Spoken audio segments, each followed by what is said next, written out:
Terminator 3, Rise of the Machines was first announced, I had to ask, why? Think about it. The first 2 films in the franchise said everything that needed to be said. Still, I went into it with high hopes. Fuck. I mean, who actually greenlit this mess?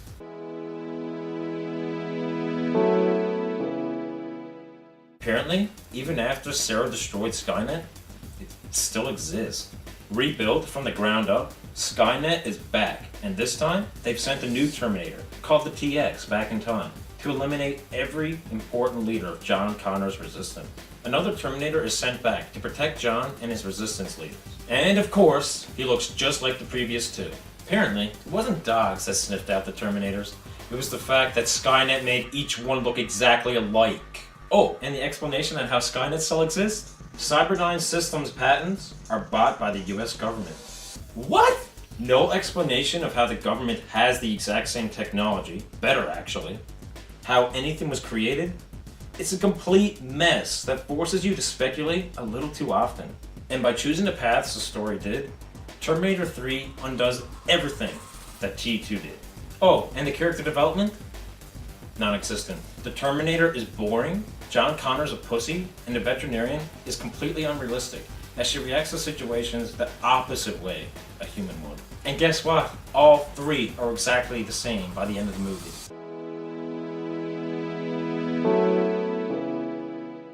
At least the cast fares much better than the script does. Claire Danes plays the veterinarian, and she's actually the most interesting character. Despite the weakness of the script, I could see the emotion she tried to pull through in her character. The Terminator, played by Arnold Schwarzenegger, is surprisingly dull. While it's fun to watch him in action, his lines aren't as memorable, and he has even less personality than he did in the original. Kristanna Loken plays the TX, and while the Jack terminate her, she doesn't fit the role at all. Finally, we have Nick Stahl as John Connor. This guy actually gives me pain every time I see him. The worst part is, I can't tell if it's the script or his acting, but his interpretation of John Connor as a cowardly pillhead quickly drove me to my wit's end. As a whole, the acting is quite underwhelming.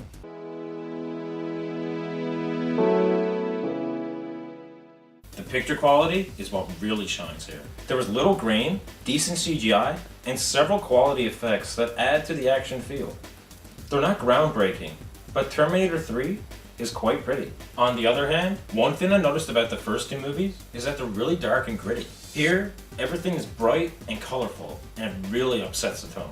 At least the audio sounds great and supports all the special effects. One thing that pissed me off, however, was the music. Most of the song choices just don't fit. There is one saving grace though.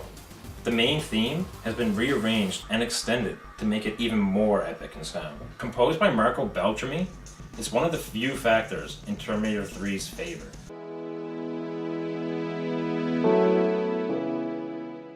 I've said it multiple times, but it needs to be said again. Terminator 3 is a complete mess. The script is bad, the cast is subpar, and it has very few redeeming qualities. So few, in fact, that I regret buying this piece of shit. Terminator 3, Rise of the Machines, gets a 4 out of 10.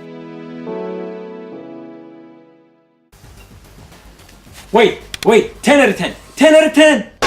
So thanks for watching, guys. If you enjoyed the video, be sure to like and share it on Facebook, Twitter, and Google+. All the links for those can be found in the description below.